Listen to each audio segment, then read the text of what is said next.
এনবিটিভির সকল দর্শককে স্বাগত।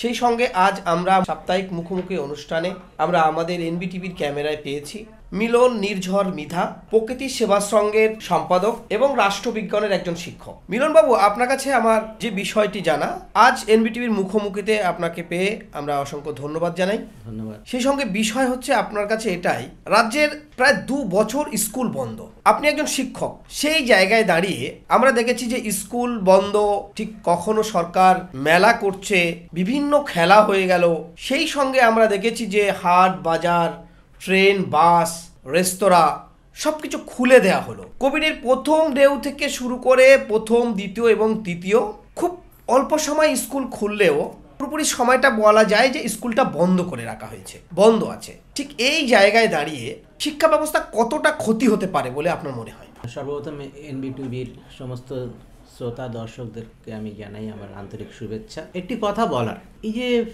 সব কিছু খোলা বলতে আপনি বললেন যে মদের দোকান খোলা, নানা রকম অনুষ্ঠান চলছে, দুয়ারে সরকারের নামে যে সরকারের পরিষেবাগুলো ব্যাপার সমস্ত মানুষকে বাইরে আনা হয়েছে। বিদ্যালয়গুলোতে মিড ডে মিলের নামে গার্জিয়ানদের আনা হচ্ছে এবং তারা আসছে, ভিড় করছে। রেশনের নামে সমস্ত লকডাউন পিরিয়ডে আমাদের নাগরিক সমাজ লাইন দিয়েছে, গ্যাদারিং করেছে, এই সব কিছু হয়েছে। কিন্তু অদ্ভুত ব্যাপার, যেটা একটা জাতির মেরুদণ্ড, শিক্ষা ছাড়া চেতনা তৈরি হয় না, শিক্ষা ছাড়া একটা জাতি গঠন হয় না। একটা মজবুত জাতি গঠন করতে গেলে শিক্ষার প্রয়োজন, তার ভিত্তি তৈরি করে দেয় শিক্ষা। সেই শিক্ষালয়গুলো, সেই বিদ্যালয়গুলোকে বন্ধ রাখা হয়েছে। ভোট হলো, মিছিল মিটিং কোনোটিই কিন্তু বন্ধ হয়নি, সব কিছুই হয়েছে। হাট বাজার দোকান লিমিটেড করেও হয়েছে, কিন্তু একমাত্র বিদ্যালয় যেটা সবার আগে প্রয়োজন সেটা হয়। কেন এটা হলো, এটা আমাদের কিন্তু ভাবতে হবে। আমরা এই ভাবতে গিয়ে একটা জিনিস পেলাম যে এই রাষ্ট্র ব্যবস্থাকে যে আমাদের পলিটিক্যাল লিডার বা আমাদের যারা প্রশাসক, রাজনৈতিক প্রশাসক, আমি 2 রকম প্রশাসকের কথা বলছি। একদিকে রাজনৈতিক প্রশাসক আছে, আর আছে অরাজনৈতিক প্রশাসক, যারা ডিএম থেকে শুরু করে অন্যান্য পদেতে আছেন, ওরা অরাজনৈতিক প্রশাসক আমাদের রাষ্ট্রবিজ্ঞানের ভাষায়। তো যে রাজনৈতিক প্রশাসকরা তারা কি করতে পারেন? একটা ঘটনা এই যে যেখানে বৈষম্যমূলক সমাজ, যেখানে সংসদীয় ব্যবস্থা আছে, সেখানে কিন্তু এই রাজনৈতিক প্রশাসকদের থেকেও পর্দার আড়ালে আরেক দলের ভূমিকা থাকে, যারা এই রাজনৈতিক প্রশাসকদেরকে এক অর্থে বলা যায় পুতুলের মতো নাচায়। আমি সেই তাদের দিকে ইঙ্গিত করতে চাইছি, যাদের হাতে মুনাফার মূল অংশটা যাদের হাতে যায়। আজকে ভারতবর্ষের মূলত কয়েকটা পরিবারের কাছে চলে গেছে সমস্ত অর্থনৈতিক ক্ষমতা, আর মুষ্টিমেয় একটা অংশ যারা ভারতবর্ষের মেরুকরণ করে ফেলেছে ইকোনমিক্যাল ক্ষমতার। এখন তারা কি চাইছে? তারা এখন তাদের বিজনেসটাকে এগিয়ে নিয়ে যেতে চাইছে কৃষির ক্ষেত্রে, তারা শিক্ষা ক্ষেত্রে তাদের বিজনেস এগিয়ে নিয়ে যেতে চাইছে, স্বাস্থ্য ক্ষেত্রে তাদের ব্যবসাটা এগিয়ে নিয়ে যেতে চাইছে, এবং তারা এই সমস্ত জায়গাতে একচেটিয়া ব্যবসা করতে চাইছে। পাশাপাশি এই বিজনেস করার জন্য যে বিপুল পরিমাণের অর্থের প্রয়োজন হয়, সেই অর্থটা তারা জনগণের যে ব্যাংক, আমি বললাম ভাষাটাই জনগণের ব্যাংক, কেননা এই ব্যাংকগুলো কিন্তু আমাদের রাষ্ট্রীয় সম্পত্তি। সেই জনগণের ব্যাংকে জনগণের অর্থ জমা আছে, সেই অর্থ তারা সেখান থেকে ধার নিচ্ছে, তারপর সেই ধারের অর্থ তাদের শোধ দিতে হচ্ছে না। এই তাদের তৈরি করা যে সরকার, সেই সরকারের দ্বারা তারা নিষ্কৃতি পেয়ে যাচ্ছে। তারা এখন তাদের বিজনেসটাকে এগিয়ে নিয়ে যেতে চাইছে শিক্ষার দিকে। খুবই দুর্ভাগ্যের বিষয়, ব্যবসায়ীরা যদি শিক্ষা চালায়, ব্যবসায়ীরা যদি স্বাস্থ্য চালায়, মানুষের ন্যূনতম কি চাই? অন্ন, বস্ত্র, বাসস্থান, শিক্ষা, স্বাস্থ্য। সেখানে যদি ব্যবসায়ীকরণ হয়, তাহলে তো সেই দেশের দুর্ভাগ্যের থেকে আর কি হতে পারে? তো সরকার তাদের হয়ে চাইছে আগামী দিনের সমগ্র শিক্ষা ব্যবস্থা বেসরকারীকরণ হোক, এই সমস্ত শিক্ষা ব্যবসায়ীদের কাছে সমস্ত শিক্ষাটা চলে যাক, যাদের কাছে বিত্ত আছে, অর্থ আছে, তারাই একমাত্র শিক্ষা লাভ করুক, আর বাকি সমস্ত মানুষ যারা এই গ্রাম বাংলার মানুষ, গ্রাম ভারতের মানুষ, যারা সরকারি স্কুলের উপর নির্ভরশীল, তারা যেন শিক্ষা লাভ না করতে পারে। কিছু কিছু সংগঠন, মিলনবাবু, কিছু কিছু সংগঠনের পক্ষ থেকে তাদের দাবি করছে যে শিক্ষাটাকে অ্যাকচুয়ালি কোভিডের নাম করে পরিকল্পিতভাবে বেসরকারীকরণ করা হচ্ছে বা কর্পোরেটের হাতে তুলে দেওয়া হচ্ছে। যেমন আমরা দেখেছি যে বিভিন্ন অ্যাপসের মাধ্যমে অনলাইনে পড়াশোনা করাচ্ছে, তাতে কিন্তু গরিব শ্রেণীর যাদের সেই ইন্টারনেট ভরার পয়সাও নেই, অ্যান্ড্রয়েড সেট নেই, সেই পরিবেশ তাদের নেই, তারা পড়াতে পারছে না। কিন্তু যারা অবস্থাশীল মানুষ বা যারা গঠনমূলকভাবে যাদের অর্থনৈতিক মজবুত, তারা কিন্তু পড়াশোনা করাতে হচ্ছে। তাহলে কি এটা কি আপনি কি বলতে চাচ্ছেন যে এটা সেই দিকে যাচ্ছে? অবশ্যই আমি এটা বলছি যে শিক্ষার যেমন অর্থের ক্ষেত্রে মেরুকরণ হয়ে গেছে, ঠিক তেমনিভাবে শিক্ষার ক্ষেত্রে ওরা চাইছে, এই কর্পোরেট সেকশন চাইছে একটা মেরুকরণ হোক। শুধুমাত্র একটা শ্রেণীর শিক্ষার্থী তারাই এই শিক্ষালাভ করবে, তারাই আগামী দিনে কর্পোরেট চালাবে, তারাই আগামী দিনে রাষ্ট্র চালাবে, রাষ্ট্রের অরাজনৈতিক প্রশাসক তারাই হবে, তারাই রাষ্ট্র ব্যবস্থাকে চালাবে। আর বাকি যে সংখ্যাগরিষ্ঠ মানুষ তারা শিক্ষা থেকে বঞ্চিত হয়ে তারাই কর্পোরেটের এক অর্থে ভিড়ত হয়ে তাদের চাকর হয়ে এই দেশে বাস করবে। আমি এই প্রসঙ্গে ঠিক এইরকম একটা সিস্টেম আমাদের প্রাচীন ভারতে আনা হয়েছিল বা সেটা মানে চলছিল, সেটা আমি একটু সামান্য এর সঙ্গে ব্যাখ্যা করি। যে ভারতবর্ষে তখন তো কর্পোরেট ছিল না, কিন্তু এই কায়েমি স্বার্থভোগী শ্রেণী যারা ছিল তারা হচ্ছে খুব ভালোভাবেই বলা যায় তারা পুরোহিততন্ত্রী বা ব্রাহ্মণ্যবাদী। তারাই দেশে মনুসংহিতা চালু করেছিল। এই মনুসংহিতা নামক সংবিধানের মাধ্যমে তারা শিক্ষা থেকে এদেশের সমস্ত মানুষকে বঞ্চিত করেছিল, এমনকি সমস্ত নারীকে এরা বঞ্চিত করেছিল। শিক্ষাকে মুষ্টিমেয় মানুষের কুক্ষিগত করে দিয়েছিল। এই শিক্ষা বা বেদ বা জ্ঞানকে তারা কুক্ষিগত করে কারো কাছে দিতে দেয়নি। একটা জিনিস তারা ভালোভাবে বুঝেছিল যে মানুষের কাছ থেকে যদি শিক্ষা কেড়ে নেওয়া যায় তাহলে মানুষ কিন্তু মানুষ থাকে না, তাকে একবারে মনুষ্যতার প্রাণীতে পরিণত করা যায়, একটা হীনমন্য জাতিতে পরিণত করা যায়। একটা শিক্ষিত মানুষকে যেমন কন্ট্রোল করা যায় না, কিন্তু একটা হীনমন্য মনুষ্যতর হয়ে গেল, অশিক্ষিত হয়ে গেল, মূর্খ হয়ে গেল, জ্ঞানহীন চেতনাহীন মানুষকে তাকে কিন্তু দাস বানানো খুব সোজা। তো আমাদের যে নয়া রাষ্ট্র ব্যবস্থায় বর্তমান সমাজে সেই ভূমিকা এখন কিন্তু ব্রাহ্মণ্যবাদীদের সঙ্গে সঙ্গে কর্পোরেট সেকশন তারাও যৌথভাবে এই কাজটা করছে। পাশাপাশি আরেকটা শক্তি যারা হচ্ছে ফ্যাসিবাদী শক্তি, মনুবাদী শক্তি এবং পুঁজিবাদী শক্তি, এই তিনটে বৈষম্যবাদী শক্তি একজোট হয়ে আজকে ভারতবর্ষের উপর আক্রমণ শানাচ্ছে। সেই আক্রমণের দ্বারা ধরাশায়ী হয়ে পড়েছে আমার দেশের সাধারণ মানুষ। এবার আক্রমণের হাতিয়ার হিসেবে তারা বানিয়েছে এই কোভিড নামক অস্ত্রটিকে। ইতিমধ্যে এই কোভিড সম্পর্কে সংশয় এবং প্রশ্ন এসে গেছে এবং আগামী দিনে হয়তো এই কোভিড একটা চক্রান্ত হিসেবে মানুষের সামনে দেখা দেবে। অ্যাকচুয়ালি যেটা আমরা বুঝতে পারছি যে কোভিডের নামে স্কুল বন্ধ, কিন্তু আপনি যেটা আগেই বলে গেলেন, আমি আরও একবার আপনার মেনশন করি যে 25শে ডিসেম্বর আমরা দেখেছি যে ক্রিসমাস উপলক্ষে বা যীশু খ্রিস্টের জন্মদিন উপলক্ষে সেখানে বিশাল একটা সমাবেশ।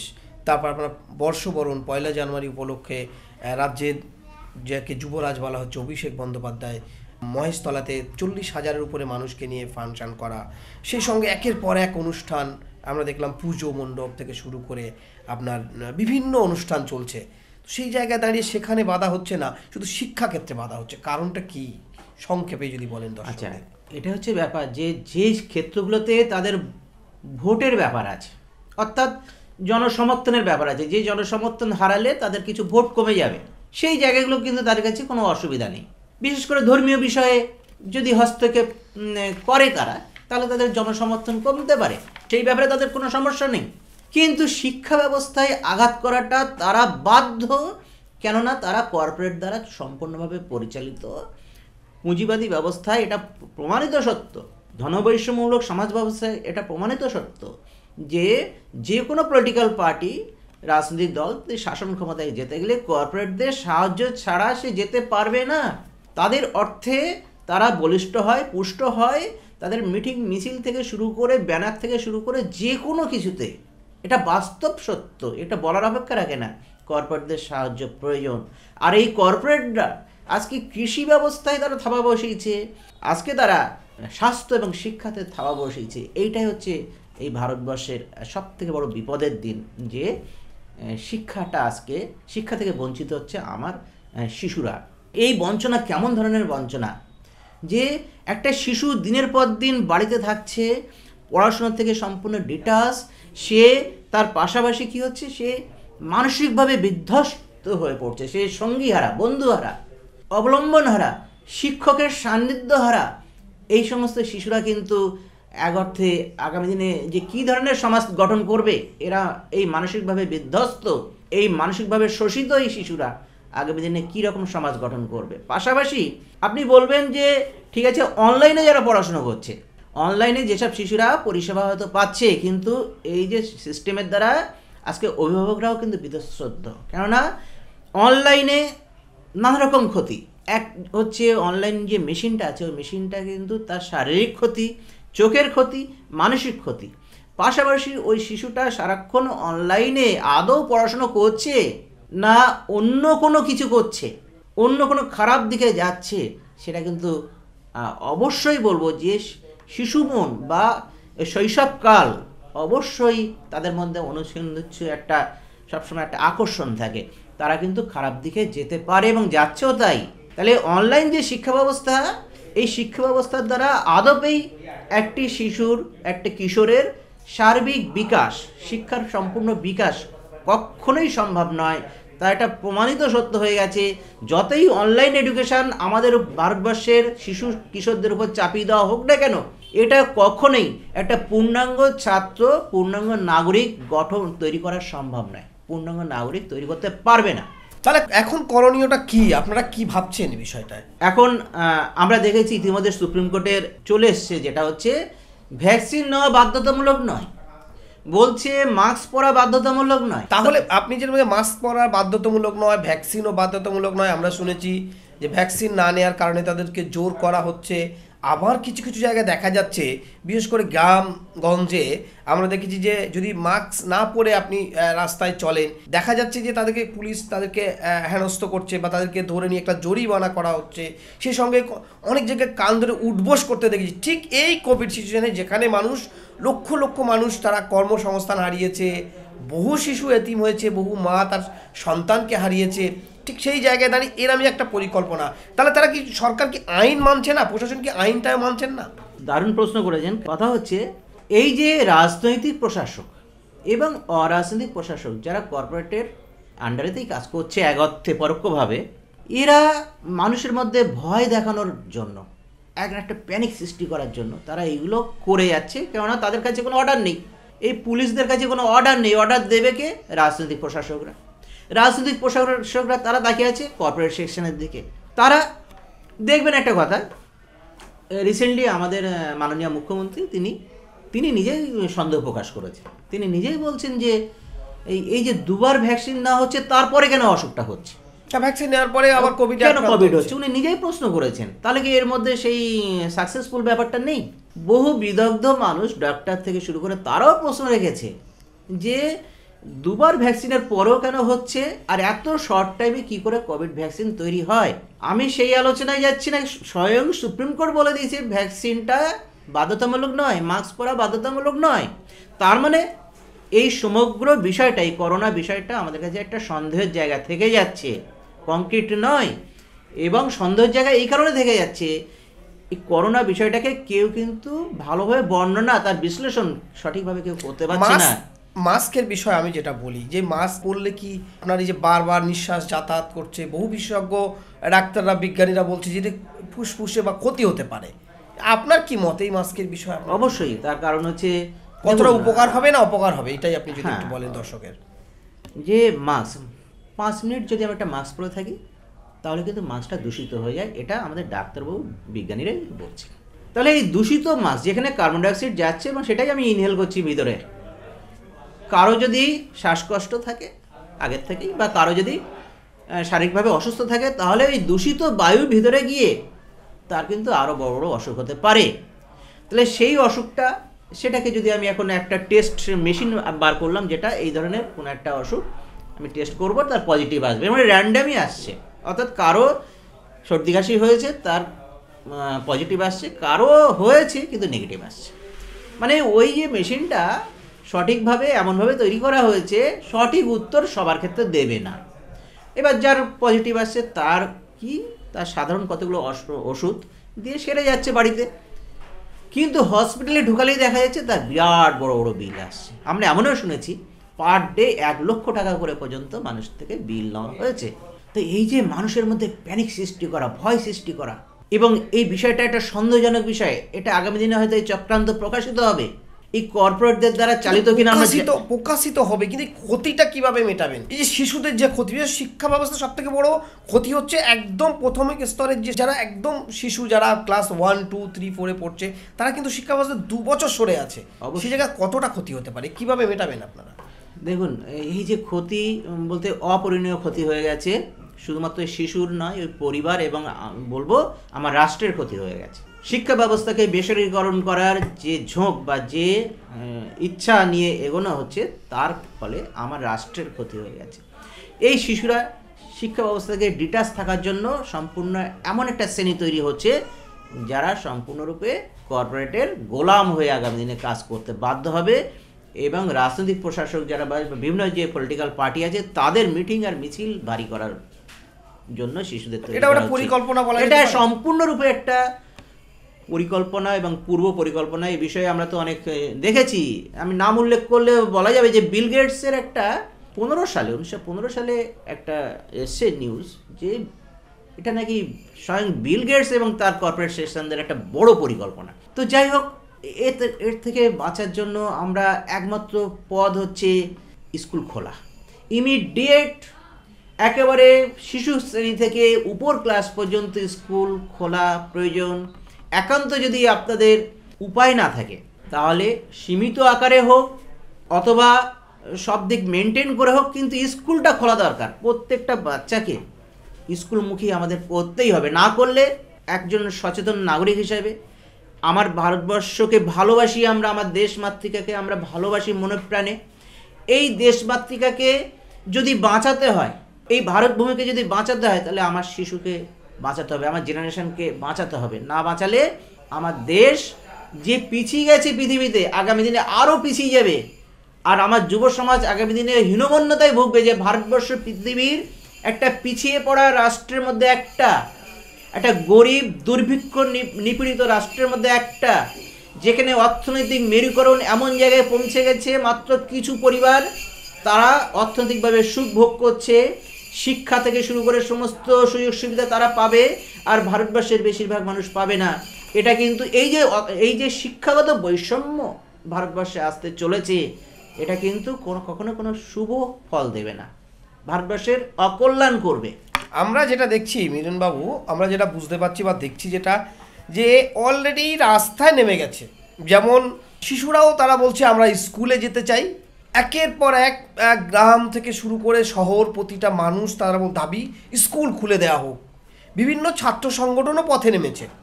সেই জায়গায় সরকারের পক্ষ থেকে স্কুল খোলার তদ্রূপভাবে সেভাবে দেখা না গেলেও বার্তা বসু একটা করেছে, যেমন উনি বলেছেন যে পাড়ায় পাড়ায় শিক্ষা একটা ব্যবস্থা করবেন।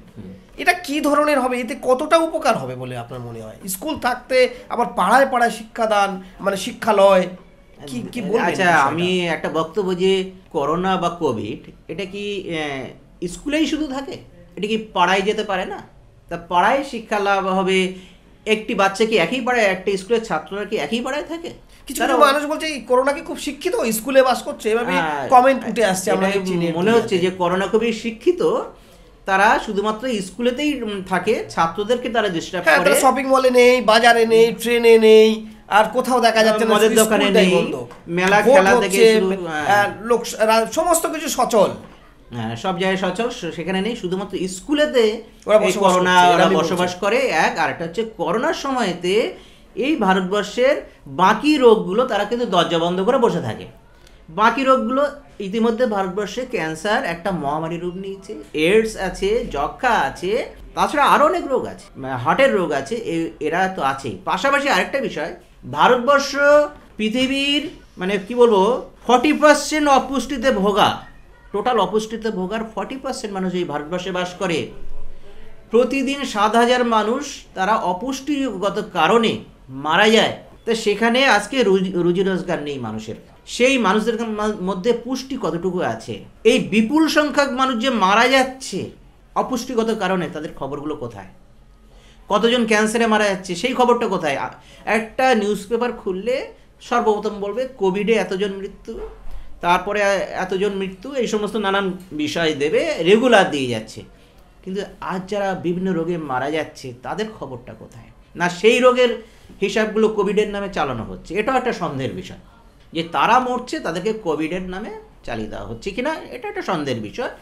তা এই সমস্ত সন্দেহগুলো আগামী দিনে নিশ্চয়ই নিরসন হবে, উদ্ঘাটন হবে, সত্যের সত্য। আপনার দাবি কি এই মুহূর্তে? আপনার দাবি কি? দেখুন, আমার শুধু নয়, সমগ্র নাগরিক সমাজের একটাই চাহিদা, সরকারের কাছে নাগরিক সমাজের একটাই চাহিদা, এই অবিলম্বে শিশু থেকে শুরু করে উপর ক্লাস পর্যন্ত সরকারি বেসরকারি সমস্ত স্কুল, সমস্ত বিদ্যালয় খুলে দেওয়া হোক।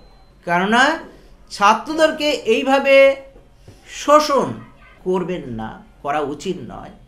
এই জন্য চাই যে এই যে জনগণের সরকারের কাছে, এটা আমাদের বিনয়ের সঙ্গে আমাদের প্রার্থনা, জনগণের সরকারের কাছে জনগণের প্রার্থনা। মিলনবাবু, আর একটা বিষয় আমি আপনাকে একটু স্মরণ করিয়ে দিই। আমরা দেখেছি যে আধার কার্ড বাধ্যতামূলক করা হয়েছে।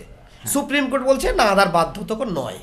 একটা বিষয়, তার রেশন কার্ড আছে, তার জন্মসূত্রে রেশন কার্ড আছে, তার ভোটার কার্ড আছে, আবার আধার কার্ড চাপিয়ে দেওয়া হয়েছে। ঠিক তদরূপ আমাদের এই রাজ্যে, ভারতবর্ষে অন্য অন্য রাজ্যে দেখা যায় যে ডাক্তারের পরে নার্স, কিন্তু এখানে বলছে ডাক্তারের পরে নার্স, আবার আয়া লাগছে।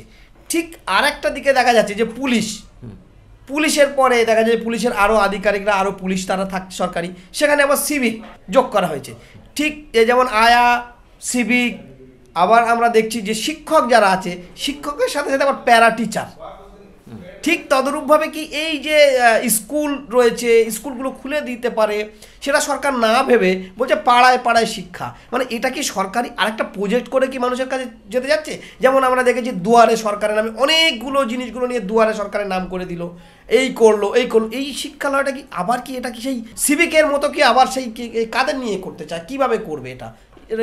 কি বলতে চাচ্ছে? জনগণের সরকার যখন ব্যর্থ হয় তখন নানা রকম পথ খোঁজে, নিজেদের নামটা কি বাড়ানোর জন্য নানা রকম পথ খোঁজে। যেমন কাউকে চাকরি দিতে পারছে না, তো এই যে আমাদের শিক্ষিত বেকারদেরকে একত্রে শোষণ করার জন্য civic, police, para teacher, part time, এই সমস্ত একটা মাইনে তাদের জীবন চালানো খুব কষ্ট, মানে সত্যি খুব দুঃখজনকের মধ্যে থাকতে হবে, তাদের চাপের মধ্যে, যে খুব সামান্য বেতনে আমার ঘরের ভাই বোনেরা তারা ওই সরকারের কাছে কি বলবো, নিজেকে নিয়োজিত রেখেছে নানান নামেতে। আর সেখানে নাম আনা হয়েছে বিভিন্ন যে আমাদের বিভিন্ন সেকশনের জন্য যে সুযোগ সুবিধা, যে সংরক্ষণ থেকে শুরু করে নানানগুলো আছে, সমস্ত মানুষকে সমতা দেওয়ার জন্য যে নীতি সংবিধানে আছে, সেগুলো তো মানার প্রয়োজন পড়ছে না। তারপর সেই যে part time para teacher, civic, police বা হসপিটালগুলোতে দেখবেন যে কন্ট্রাক্টরের আন্ডারে লেবাররা কাজ করছে, হসপিটাল পরিষ্কার করছে, এই সমস্ত এদেরকে যে কোনো মুহূর্তে ছাঁটাই করে দেওয়া যায়, যে কোনো কাজ করানো যায়, যে কোনো কথা বলা যায়। সমস্ত অফিসে বিয়ালার অফিসে সব একটা করে সাইড সব এরকম করেছে। মানে এতে মানুষেরই শোষণ হচ্ছে। কিন্তু এটা অবশ্যই, এটা হচ্ছে জনগণের সুদ বেড়ে গেছে, ঘুষ বেড়ে গেছে, তার একটা লাইনও বার করে নিচ্ছে তাদের জীবিকা অর্জন করার জন্য। এই জনগণের সরকারের ব্যর্থতা, তারা সরকার চালাতে পারছে না। আমি বলবো যে সরকার তুমি চালাতে পারছো না সেটা বলে দাও, সিস্টেম তোমরা ছেড়ে দাও, কর্পোরেটদের হাতে তোমরা তুলে দিতে চাইছো, টোটাল তুলে দাও। তোমরা জনগণের সরকার বলে এই সমস্ত ভোটের পিছনে হাজার হাজার কোটি টাকা খরচ করার কি প্রয়োজন? তাহলে এগুলো হচ্ছে ব্যর্থতা। পাশাপাশি এই মুহূর্তে আমি বলবো যে সমস্ত মানুষ, নাগরিক সমাজ যখন বিদ্যালয় খোলার জন্য দাবিতে আগামী দিনে রাস্তায় নামতে চাইছে, নেমে গেছে, অলরেডি নেমে গেছে, আগামী দিনে সমস্ত নাগরিক সমাজ রাস্তায় নেমে যাবে, উপায় থাকবে না তার। কারণ সন্তানটা তার। সরকার হয়তো মনে করতে পারে যে এই সন্তান আমার নয়, কিন্তু নাগরিক সমাজ জানে যে এই সন্তান, প্রত্যেকটা শিশু এই রাষ্ট্রের সম্পদ। সেই নাগরিক সমাজ কিন্তু আগামী দিনে রাস্তায় নামতে বাধ্য হবে। এটা যখন তারা বুঝে গেছে, তখন একটা টনিক দেওয়ার জন্য, হ্যাঁ ঠিক আছে, স্কুলে নয় পাড়ায় পাড়ায় যাওয়া হবে। এই প্রোগ্রাম কখনোই সাকসেস হবে না, এটা আমি একজন শিক্ষক হিসেবে বলছি যে এই প্রোগ্রাম কখনোই সাকসেস হওয়া সম্ভব নয়। বাস্তবে এটা অসম্ভব। কেননা কোনো ছাত্র একটি পাড়ায় থাকে না, একটি পাড়াতে 5টা স্কুলের ছাত্র একসঙ্গে থাকে, নানান পাড়াতে থাকে, নানান স্কুলেই তারা পড়ে। হ্যাঁ, নানান স্কুলে পড়ে, কেউ ইংলিশ মিডিয়ামে, কেউ নার্সারিতে, কেউ আবার দেখা যাচ্ছে বিভিন্ন সরকারি স্কুলে পড়ে, দূরে পড়ছে, কেউ কাছে আছে। এইভাবে একটা পাড়ায় গিয়ে যেখানে এটা করা হবে সেখানে তো এটা করোনা কি সেখানে হবে না, তাহলে এর দ্বারা সম্ভব নয়। আমাদের বাস্তব এটা পরম্পরা যে বিদ্যালয় গৃহে, শিক্ষালয়ে, টোলে, মাদ্রাসায় গিয়ে আমার ছাত্ররা সেখানে শিক্ষা লাভ করে এসছে। হ্যাঁ, একটা নির্দিষ্ট জায়গা থাকে, পাড়ায় তো কোনো নির্দিষ্ট জায়গা নেই। পাড়ার নির্দিষ্ট জায়গাটা কোথায়? হয় ক্লাব ঘর আছে, থাকতে পারে এই, আর নতুবা মাঠ থাকতে পারে, আর তো কোনো জায়গা কোথায় পাড়ায়? পাড়ায় পাড়ায় সেই পাড়ায় কোথায় আসবে সমস্ত ছাত্রদের কাছে জানানো, তাদেরকে আনা কিভাবে সম্ভব? তাহলে এই একদিকে যেমন অনলাইন, কি সরকারের একটা প্রচার মাধ্যমের মানে কি নাম কামানোর এটা জন্য? হচ্ছে নিজেকে বাঁচানো, এই নাগরিক সমাজের হাত থেকে নিজেকে বাঁচিয়ে নাগরিক সমাজের আইওয়াশ করা, যে দেখো আমি কিন্তু কিছু একটা করেছি, এই যে আমি একটু দুয়ারে শিক্ষা নিয়ে গেছি। কিন্তু দুয়ারে সরকার বা দুয়ারে সরকারের মতো দুয়ারে শিক্ষা ব্যাপারটা এক নয়। দুয়ারে সরকার মানুষকে নানান রকম কার্ড তৈরি হয়েছে তার পরিষেবা দেওয়া বা বিভিন্ন বিষয় থাকতে পারে, যে অফিসে যে কাজটা ব্যর্থ ছিল।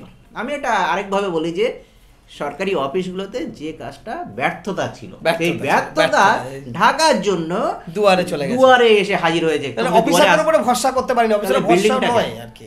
সরকারি বিল্ডিংটা কেন? ওই বিল্ডিংয়ে তো মানুষকে যেতে বলা হয়েছে, ওখানে তো ফ্যান থেকে পাখা থেকে চেয়ার টেবিল সব আছে, মানুষকে কেন ওই সরকারি বিল্ডিং এ কেন নিয়ে যাওয়া? সরকারি যে অফিসাররা তাদেরকেও তো মানে একটা ধাক্কা খেতে হলো, এই তারা সে কাজটা করতে পারেনি। তুই ভাবতে পারবেন না যে দুয়ারে সরকার যখন হয়েছে, আমি এটা নিয়ে বলি যে বিশেষ করে কাস্ট সার্টিফিকেট নিয়ে, সেখানে কোনো কিছু বলতে গেলে দেখা হয়নি, দেখা সম্ভব নয়।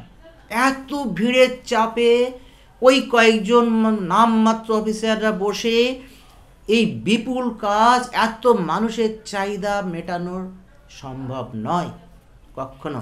তাহলে সেখানে অবশ্যই এই কাস্ট সার্টিফিকেট নিয়ে নানান কিছু হয়েছে, যেগুলো আগামী দিনে হয়তো দেখা যাবে কি ইতিমধ্যে এ নিয়ে অনেকে আন্দোলন শুরু করেছে, যে আদিবাসীদের এসটি যে কাস্ট সার্টিফিকেট সেখানে দেখা যাচ্ছে অন্যদের নাম ঢুকে যাচ্ছে, দেখার সময় নেই, তো তাকে তো সার্ভে করার সময় নেই, যাচাই করার সময় নেই।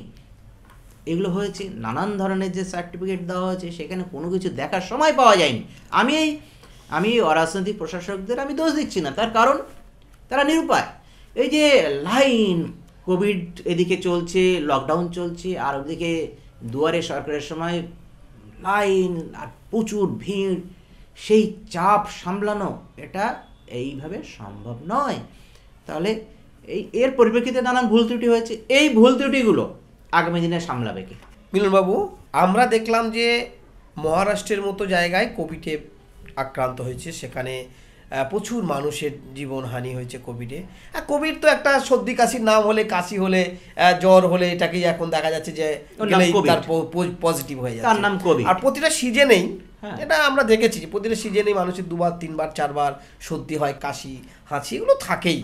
এগুলো মানুষের জীবনে প্রতিটার আছে। আসলে কি আমার ভারতবর্ষের যে ওয়েদার বা এখানকার যে পরিবেশ, এখানে পৃথিবীর যে আসবে তারই সর্দি কাশি হতে বাধ্য। এটা আমি শুধু এখানে আমি কয়েক হাজার বছরের রিপোর্ট থেকে আমি বলতে পারি যে পৃথিবীর যারা যারা এসছে, সে আমাদের বাবররাও যারা এসেছিলেন, তারা ওই পরিবেশ থেকে এখানে এসেছিলেন, তারা এর ভোগ করতে হয়েছে।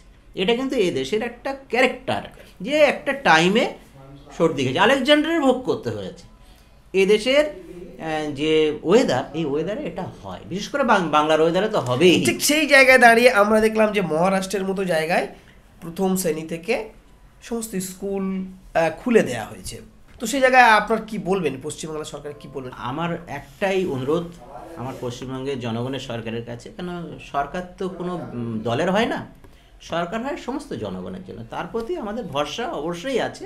আমরা এইটুকু চাই যে আর বিলম্ব ঠিক নয়, অবিলম্বে আমাদের শিশুদেরকে স্কুলের দুয়ারে আনা হোক, স্কুলের দুয়ারে এনে স্কুলটাকে খুলে দেওয়া হোক, এবং তাদের শিক্ষকদের সান্নিধ্যে আনা হোক, তাদের অন্যান্য বন্ধুবান্ধবদের সান্নিধ্যে আনা হোক, তারা যেন একটু প্রাণ ফিরে পায়। এইটা আমাদের এই মুহূর্তে চাই। আমরা এতক্ষণ কথা বলছিলাম এনবিটিভির মুখোমুখিতে মিলন নির্ঝর মৃধা, তিনি প্রাকৃতিক সেবা সংঘের সম্পাদক, সেই সঙ্গে তিনি রাষ্ট্রবিজ্ঞানের একজন শিক্ষক। অসংখ্য ধন্যবাদ হ্যাঁ, মিলনবাবুকে। ধন্যবাদ সবাইকে, ধন্যবাদ।